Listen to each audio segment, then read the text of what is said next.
우리 교회가 하나님을 찬양하기를 기뻐하고 즐거워하게 하시니 감사합니다.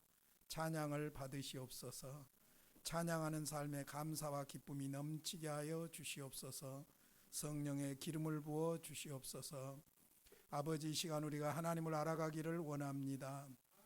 감히 다 이해할 수도 헤아릴 수도 없어서 너무나도 안타깝습니다. 우리를 불쌍히 여겨 주시옵시고 잘 깨닫게도 하여 주시옵시고 이해할 수 없을지라도 잘 믿을 수 있도록 도와주시옵소서.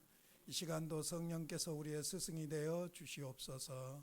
예수님의 이름으로 기도하옵나이다. 아멘.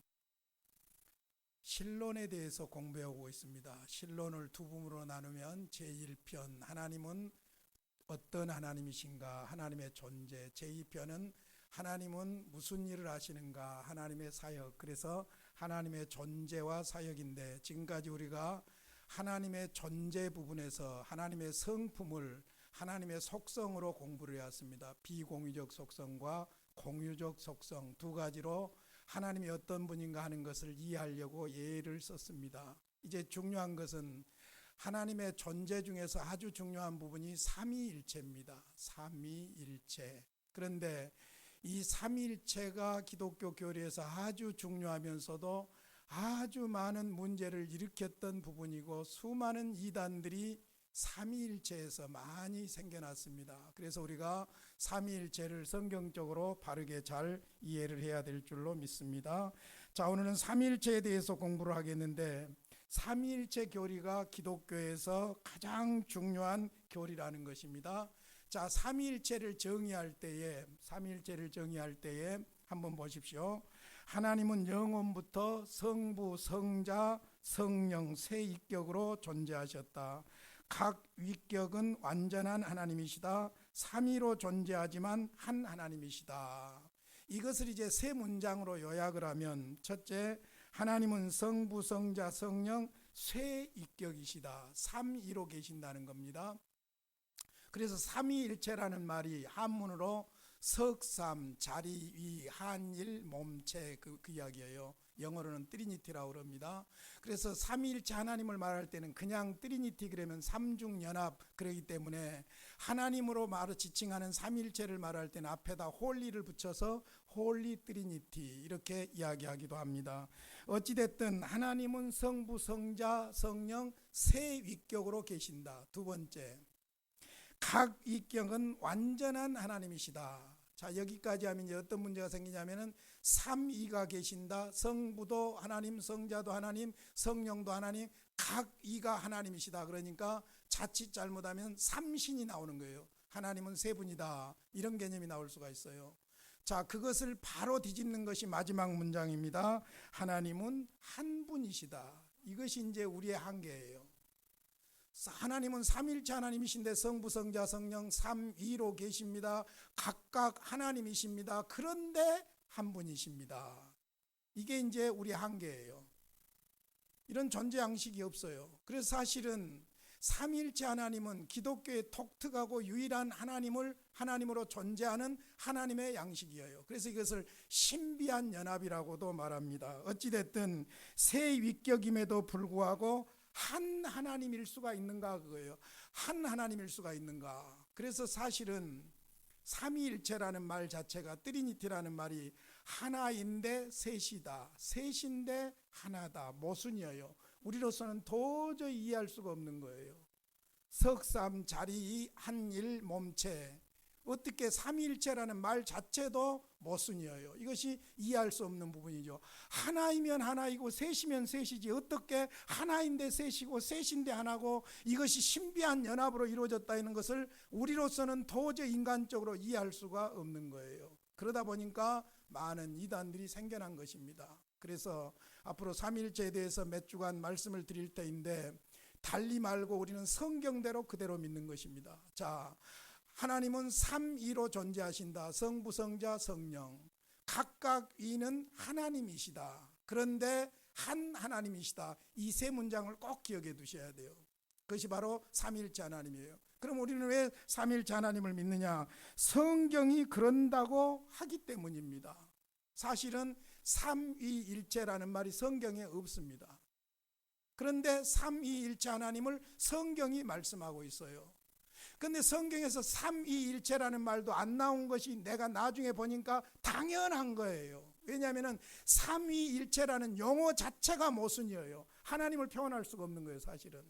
이게 우리 인간적인 편의상으로 삼위일체로 트리니티로 표현하고 있는 것뿐이지 하나님을 삼위일체라고 표현할 수도 없는 거예요. 모순덩어리예요, 모순덩어리. 그러니까 성경이 삼위일체라는 말을 쓰지 않는 것은 너무나도 당연한 거예요.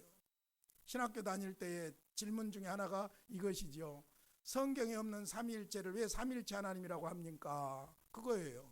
이게 삼위일체라는 용어가 없어요. 이 용어를 처음 만드신 분이 초대 교부 터툴리안이에요. 터툴리안이 성경을 보니까 삼위일체예요. 우리 하나님은 삼위일체예요. 그러니까 그렇게 용어를 만들어서 표현했지만은 이 용어 자체가 저는 삼위일체 하나님에게 맞지 않는 용어라는 거예요. 모순적인 용어라는 거예요. 그러나 중요한 것은 성경, 하나님의 자기 계신 성경이 자기를 뭐라고 계시하냐면은 삼위가 계신데 각 하나님이고 한 하나님이라고 성경이 말씀하고 있다는 거예요. 그러니까 우리는 성경, 하나님의 자기 계신 성경이 자기를 계시해 준 그대로 믿을 뿐입니다. 그래서 오늘은 성경적으로 여러분에게 증명을 해드리도록 하겠습니다. 자, 구약 성경에 나타난 삼위일체입니다. 창세기 1장 26절 아주 대표적인 구절이지요. 같이 읽겠습니다. 시작. 하나님이 이르시되 우리의 형상을 따라 우리의 모양대로 우리가 사람을 만들고 그들로 바다의 물고기와 하늘의 새와 가축과 온 땅과 땅에 기는 모든 것을 다스리게 하자 하시고, 우리가라는 복수명사가 있어요. 우리가. 그리고 그 동사가 있죠. 하자. 우리가 하자. 이 우리라는 복수명사를 바른 해석은 뭐냐면은 교회 안에서 그동안 교회 역사에서 아주 중요한 교부들이 만장일치로 이 창세기 1장 26절에 우리는 성부, 성자, 성령 삼위일체 하나님을 말씀하고 있다. 그렇게 의견 일치가 된 겁니다. 이 부분을 잘못 해석한 것이 있어요. 소위 장엄복수라는 말로 해석을 하게 되는데, 장엄복수라는 말은 그 당사자가, 행위자가 권위가 있어서, 예를 들자면 왕이나 황제와 같아서 우리가 너희 요구에 기쁨으로 응하리라 하는 히브리어의 장엄복수 명사다, 그렇게 말하는데 그것도 사실은 하나님에 대한 옳은 해석이 아니죠. 심지어는 여기에 우리가를 천사로 이야기하는데, 하나님이 천사하고 말하면서 천사들에게 우리가 우리의 모양대로 우리의 형상대로 사람을 만들자. 죄송하지만 천사는 우리의 형상이 아니에요. 하나님의 형상이 아니에요. 그리고 천사가 세상을 창조하지 않았어요. 성부, 성자, 성령 삼위일체 하나님이 창조하신 것이죠. 그래서 신구약 전체를 통틀어 놓고 창조의 이야기를 할 때 창세기 1장 1절 성부 하나님으로 이야기하고 1장 2절 하나님의 신은 수면 위에 운행하시니라 성령으로 해석을 하고, 요한복음 1장 1절과 2절에서 태초부터 말씀이 계시오고 있었다. 이 말씀이 곧 하나님이다. 이 말씀으로 말미암아 모든 만물이 다 지은 바 되었다. 말씀 노고스 성자로 보는 거예요. 그래서 창조 사역도 성부, 성자, 성령 삼위일체 하나님으로 보기 때문에 우리가라는 말이 바로 복수로서 성부, 성자, 성령 삼위일체 하나님을 말씀하고 있다. 창세기 3장 22절에 아담이 타락했을 때에 하나님께서 하신 말씀입니다. 제가 읽을게요. 하나님이 이르시되 보라, 이 사람이 선악을 하는 일에 우리 중 하나같이 되었으니 그가 그의 손을 들어 생명나무 열매도 따먹고 영생할까 하노라. 우리 중에 하나같이 되었다. 우리, 이게 바로 삼위일체 하나님을 말한다는 것입니다. 창세기 11장 7절 바벨탑 사건에도 나옵니다. 자, 우리가 내려가서 삼위일체 하나님을 말씀하고 있습니다. 이사야서 6장 8절에 보면 이사야가 소명을 받는 장면이 나오는데, 내가 또 주의 목소리를 들으니 주께서 이르시되 내가 누구를 보내며 누가 우리를 위하여 갈고, 나를 위하여 갈고 대신 우리를 위하여 갈고 하시니 그때 내가 이르되 내가 여기 있나이다. 나를 보내소서 하였더니, 한 구절 안에 단수형과 복수형을 동시에 쓰고 있다는 사실입니다.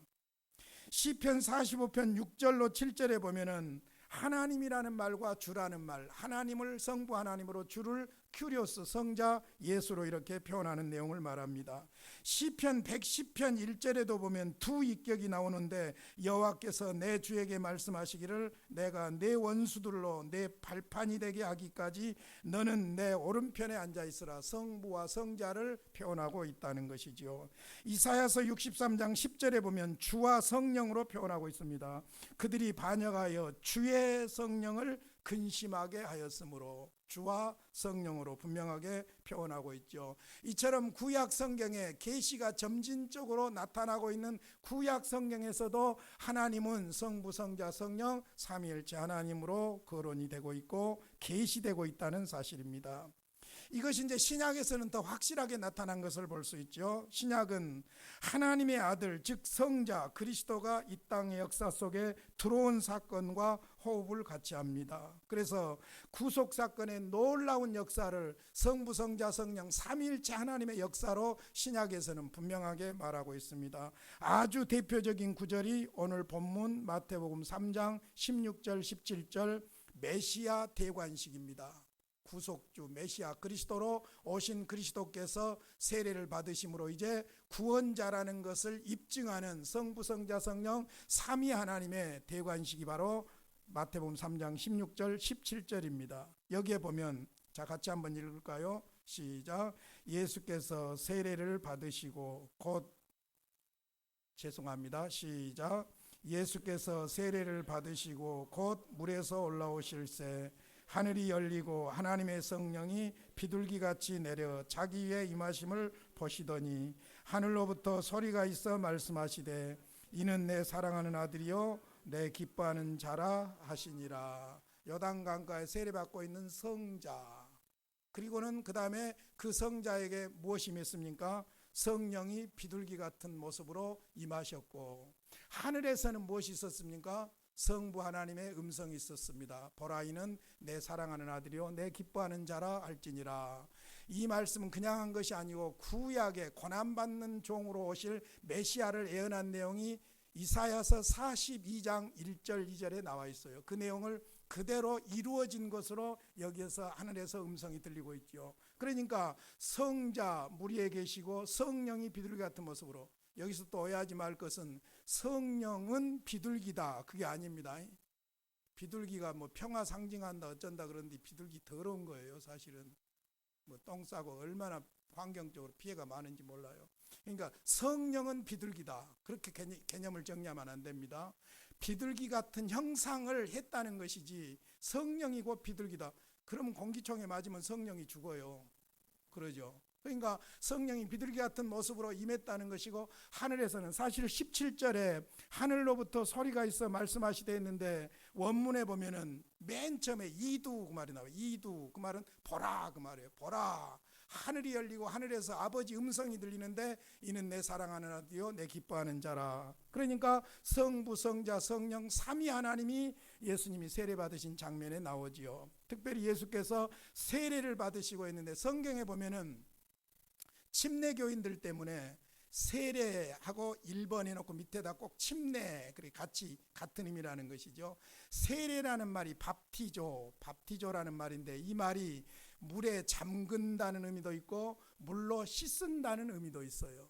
그러니까 세례의 기본 개념이 뭐냐면은 물로 씻을 수 있는 것이 아니고 물속에 들어갔다 나오든지 물로 관수를 하든지 물로 씻든지 하여간 물을 뿌리든지 어쩌든지 간에 예수 그리스도로 말미암아 죄 사함 받은 것을 상징하고 있는 거예요. 그러니까 물속에 잠겼다 나오면 구원을 받고 물을 뿌리기만 하면 구원을 못 받고 그것도 아니에요. 어차피 물이 죄 사함을 주는 것은 아니에요. 그러니까 침례다 세례다 이것 가지고 또 싸울 필요도 없어요. 그런데 역사는 침례를 주장하다 침례교가 됐어요. 그리고 장로교는 물을 관수 뿌리는 이런 식으로 약식으로 받아들이게 된 것이죠.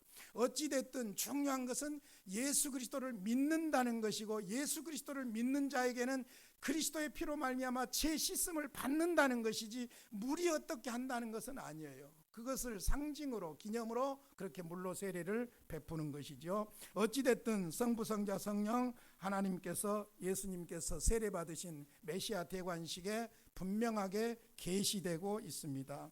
그 다음에 마태복음 28장 19절로 20절 예수님께서 절대 명령, 지상 명령을 주실 때에도 너희는 가서 모든 민족을 제자로 삼아 아버지와 아들과 성령의 이름으로 세례를 베풀고, 그 말이죠.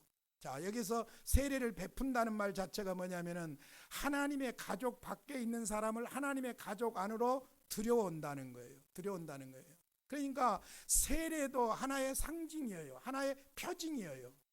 예를 들어서 구약에 아브라함을 하나님께서 먼저 택하시고 부르시고 약속을 주시고 이제 아브라함에게 그 약속을 이루시겠다는 확증으로서 이름을 바꿔주셨고, 그 다음에 무엇을 받게 했습니까? 할례를 받게 했지요. 자, 그럼 물어보겠습니다. 할례가 먼저였습니까? 아브라함을 부르시는 것이 먼저였습니까? 아브라함의 믿음이 먼저였습니까? 할례가 먼저였습니까? 할례가 아니죠. 부르심 받은 증거로서, 믿음의 증거로서, 약속을 받은 하나님의 자녀라는 증거로서 무엇을 받게 하신 거예요? 할례를 받게 한 거예요. 그러니까 죄송하지만 할례가 중요한 것이 아니라 하나님과의 관계가 중요한 것이죠. 마찬가지로 세례는 하나의 표징이고, 세례 이전에 예수 그리스도를 구주로 고백하고 믿는 것이 중요하지요. 주님과의 관계가 더 중요하지요. 그래서 예수를 구주로 믿게 되면 하나님의 가족 밖에 있는 사람이 하나님의 가족 안으로 들어오게 되고, 그 들어온 것을 공동체 안에서 눈에 보이도록 표징으로 확인하는 것이 바로 세례식이다. 그렇게 보시면 되겠습니다. 고린도전서 12장 4절로 7절에 보면 직분과 은사 문제가 나오는데, 교회의 머리이신 주님께서 직분을 주십니다. 주님께서 주시는 거예요. 그 다음에 그 직분을 감당할 수 있도록 성령께서 각자에게 은사를 주십니다. 그러니까 은사를 따라서 각 지체들이 주님의 몸된 교회에 충성하는 거예요. 헌신하는 거예요. 그래서 성부 하나님과 성자 하나님과 성령 하나님을 교회 직분과 은사 문제에서도 분리하게 있는데, 모두가 다 하나라는 거예요. 하나님도 하나, 성자도 하나, 성령도 하나, 세례도 하나, 전부가 하나라는 것이죠. 그 다음에 고린도후서 13장 13절 유명한 축복 기도입니다. 주 예수 그리스도의 은혜와 하나님의 사랑과 성령의 교통하심이 너희 무리와 함께 있을지어다. 구속사의 논리적인 순서를 보면 성부가 먼저입니까? 성자가 먼저입니까? 성부가 먼저지요. 성부 하나님이 창세전에 예정하시고 작정하시고 그대로 창조하시고 구속하시는 사건이기 때문에 성부 하나님이 우선순위예요. 그런데 축복기도에서는 왜 예수 성자가 먼저 나오냐면은 하나님의 구속 경륜이 성자를 통해서 이루어졌기 때문이에요. 그 예수를 믿으면 구원받는다는 하나님의 약속이 그리스도 안에서 이루어지기 때문이에요. 그래서 축복할 때는 주 예수 그리스도의 은혜와, 여러분 기독교에서는 이 은혜라는 단어가 엄청난 거예요. 받을 자격이 없는 어떤 조건이 아닌 하나님이 그냥 주신 거예요. 그 은혜 중에 은혜가 뭐냐? 그리스도를 주신 것이고, 은혜 중에 은혜가 뭐냐? 그리스도가 죄인들을 대신해서 죽는 것이고, 은혜 중에 은혜가 뭐냐? 그 예수를 내가 믿는 거예요. 할렐루야. 그러니까 주 예수 그리스도의 은혜예요. 은혜, 십자가에서 베풀어 주신 은혜와 하나님의 사랑과, 하나님의 사랑이 독생자를 보내셨고 십자가에 죽게 하셨고 당신의 공의를 이루게 하셨고, 그 다음에 그 사랑으로 예수 그리스도를 통해서 구원하셨기 때문에 아버지의 사랑이라고 그럽니다. 그 다음에 성령 할 때는 뭐라고 합니까? 성령의 교통하심이 너희 무리와 함께 있을지어다. 성령에서 중요한 단어가 교통이에요. 여러분들이 자세히 보시면 목사님들이 축도할 때 여러 가지 이제 응용해서 축도하는 가운데 성령의 감동, 감화, 역사, 충만, 무한, 만극 하심이 너희 무리와 함께 있을지어다. 아무리 여러 단어를 갖다 대도 성령의 교통하심이, 이게 제일 중요한 단어예요. 성령의 교제, 우리 안에서 교통하시고 교제하시고 역사하시는 분이 성령님이시거든요. 그러니까 성령의 교통이라는 단어가 중요한 거예요. 교통. 감동, 감화, 역사 뭐 다 중요하지만은 중요한 것은 성령의 교통하심이에요. 그래서 성부, 성자, 성령의 이름으로 축복하는 것입니다. 인사도 성부, 성자, 성령으로 하고 있어요. 베드로전서 1장 2절입니다.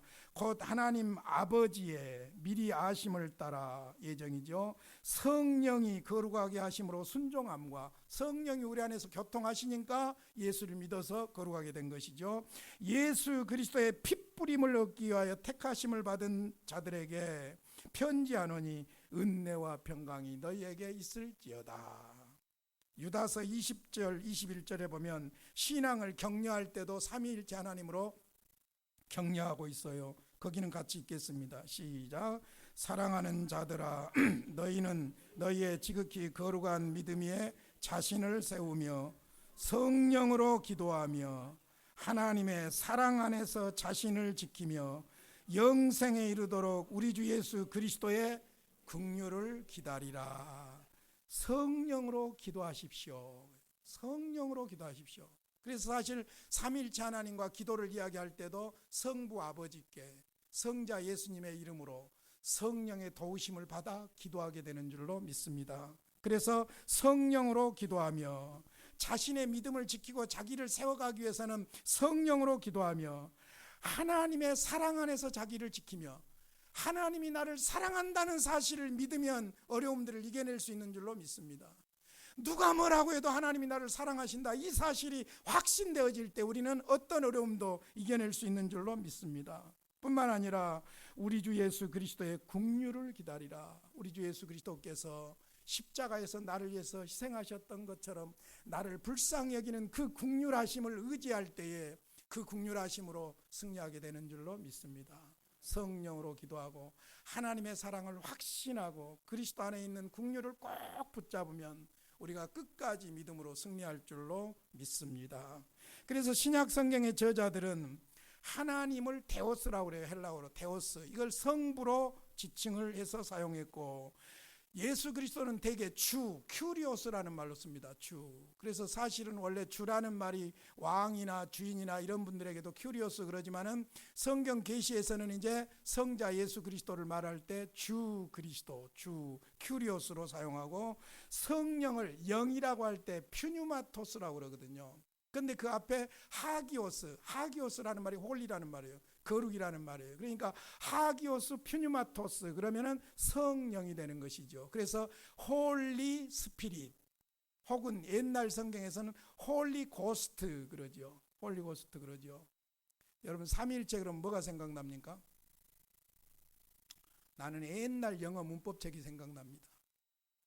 옛날 유명한 빨간 겉표지에 삼위일체라는 문법책이 있었는데 아마 영문, 영작, 해화 세 가지가 일체다 해서 그렇게 했는가 모르겠는데 삼위일체라는 말도 내가 볼 때는 선교사의 영향을 받았을 것이다가 짐작이 돼요. 왜냐하면 이 땅에 들어온 영어가 선교사들을 통해서 들어왔어요. 그러니까 선교사들을 통해서 아마 훈련받은 사람들이 삼위일체라는 말을 기독교적인 영향으로 쓰지 않았을까 그런 생각을 하는데, 삼위일체 그러면 문법책, 영어 문법책 생각하지 말고 성부, 성자, 성령 하나님을 기억하시기를 바랍니다. 자, 오늘 서론적으로 아주 중요한 이야기를 했는데요, 세 문장을 꼭 기억해야 돼요. 하나님은 성부, 성자, 성령 삼위로 계신다. 각 위는 하나님이시다. 그러나 하나님은 한 분이시다. 이게 미치게 만드는 거예요. 억지로 이해하려고 하지 마시고 믿으시기를 바랍니다. 억지로 이해하려다가 이단들이 생겨난 거예요. 앞으로 이제 그런 부분들을 구체적으로 정리를 해드리겠습니다. 왜냐하면 기독교 신앙에서 신론에서는 삼위일체, 여기에서 이단들이 생겨나고, 기독론에서는 예수 그리스도의 참 하나님과 참 사람, 이 개념에서 이단들이 생겨났어요. 왜 이단들이 생겨났냐? 이해가 안 되는 것을 이해하려다가 영리한 사람들이 자기 깨 넘어지는 거예요. 아니에요. 죽었다 깨나도 삼위일체 개념은 이해 못합니다. 너무너무 감격스럽지 않습니까, 여러분? 우리가 믿는 하나님이 내가 이해가 다 된다면 그 하나님 내가 갖고 놀아볼지. 그러죠. 하나님은 우리가 이해할 수 없는 분이에요.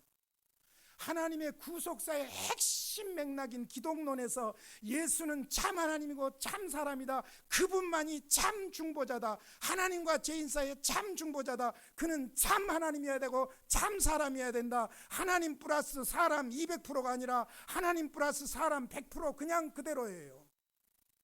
그분이 중보자예요. 중보자의 자격이 그래요. 성경이 그렇게 말하고 있는 거예요.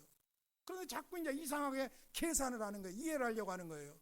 그러니까 하나님 100 플러스 사람 100 플러스 하면 200이다. 이게 이제 문제가 되는 거예요. 이단이 되는 거예요.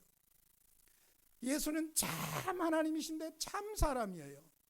참 사람인데 참 하나님이에요. 부족한 50% 사람이고 50% 하나님이고 그래서 100%가 아니에요. 100% 하나님인데 100% 사람이에요. 왜 이해가 안 돼? 어떻게 설명할 수가 없는 거예요. 삼일체도 마찬가지예요. 삼위로 계셔요. 성부, 성자, 성령이에요. 각 위가 신이에요. 하나님이에요. 그러니까 삼신이냐? 아니에요. 한 하나님이에요.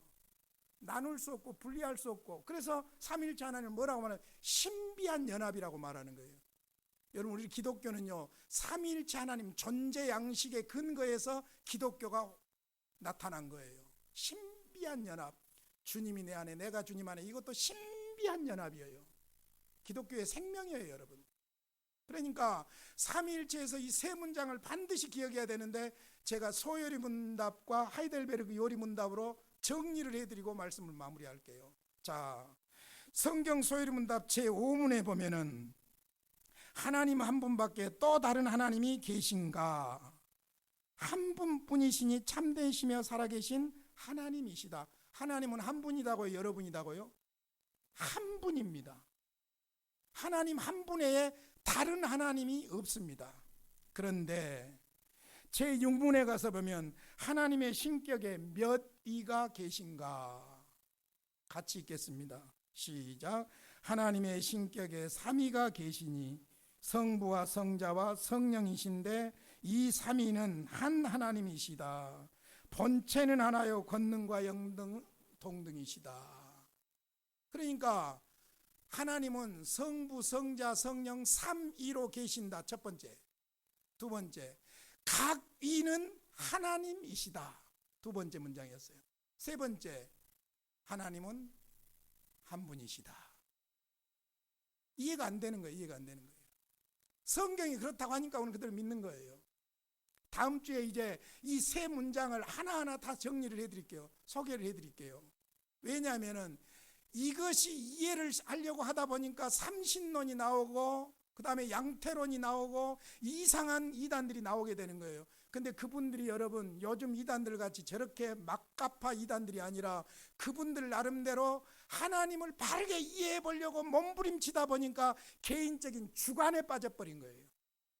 개인적인 주관에 빠져버린 거예요. 여러분, 개인적인 주관이라는 것은 배운 사람에게도 있고 못 배운 사람에게도 있고 믿음 좋은 사람에게도 있고 믿음 없는 사람에게도 있어요. 그러니까 우리의 신앙이 자기 주관에다 뿌리를 두면 안 되는 거예요. 철저하게 어디다요? 성경에다. 성경이 그렇다고 하면 그런 거예요. 잔소리할 것이 없는 거예요. 그래서 하이델베르그 요리문답이 아주 정리를 잘해주고 있습니다. 우리가 이미 하이델베르그 요리문답 공부했죠. 제25문입니다. 하나님은 오직 한 분이라 하면서 왜 세 분, 즉 성부, 성자, 성령을 말합니까? 한 분이라고 하면서 왜 세 분을 이야기합니까? 그거예요. 답을 같이 읽어보겠습니다. 시작. 하나님께서 말씀으로 자신을 그렇게 계시하셨기 때문입니다. 이 삼위가 곧 유일하고 참되고 영원한 하나님이십니다. 자기 계신, 하나님의 자기 계신 성경이 그렇게 말한답니다. 말한답니다. 다른 이야기가 필요 없어요. 삼위로 존재하시는데 한 하나님이라는 거예요. 한 하나님인데 삼위로 존재하신다는 거예요. 이게 우리가 이해할 수 없는 것인데, 저는 삼위일체를 공부하면서 막 가슴이 벅차왔던 것이 뭐냐면은 우리가 믿는 하나님이 진짜 하나님이에요. 왜 진짜 하나님이냐? 성경에서 계시하신 하나님은 삼위일체 하나님이기 때문이에요. 그런데 죄송한 것은 컴퓨터에 보면은 복사를 하지 못하도록 여러 가지 장치를 해놓죠. 여러 가지 장치를 하죠. 우리가 믿는 유일하신 하나님, 한 분이신 하나님은 삼위일체 하나님으로 존재하시는 하나님이신데 이 존재 양식은 흉내를 낼 수가 없는 거예요. 여러분 종교학을 공부해 보면요, 종교학을 공부해 보면은 저급한 종교에서 고급한 종교로 진화되었다고 가르칩니다. 그러니까 옛날에는 막 종교가 많았는데 세상이 발달할수록 종교가 유일신 쪽으로 간다는 거예요. 유일신 쪽으로. 그러니까 옛날은 뭐 40대 종교, 8대 종교 그러다가 3대 종교 막 이렇게 축소해 오지요. 그래서 결국에는 모두가 다 참 하나님을 이야기할 때는 유일신이다. 알라도 유일신이라고 주장합니다. 그러죠? 기독교도 유일신이라고 해요. 근데 알라 신이라고 말하는 그 신하고 기독교 하나님하고는 뭐가 다르냐? 유일신이라고 떠들어봤자 신이 아니에요. 왜? 참 하나님은 삼위일체로 존재하셔요. 할렐루야. 천재 양식이 다른 양식으로 존재하는 건 하나님이 아니에요. 그러니까 하나님 자기 계신 성경대로 보면은 삼위일체 하나님만이 진짜 하나님인데 용서할 수 복사할 수 없고 바꿀 수 없고 독특하게 유일하게 존재하시는 성경에서 말씀하시는 기독교 하나님, 그분만이 참 하나님이신데 그분은 삼위일체로 존재하신다. 성부, 성자, 성령 삼위로 존재하시는데 각 하나님이신데 한 분 하나님이십니다. 이 유일하신 하나님, 참 하나님을 믿는 나와 여러분이 복된 사람들인 줄로 믿습니다. 삼위일체 하나님을 찬양하겠습니다.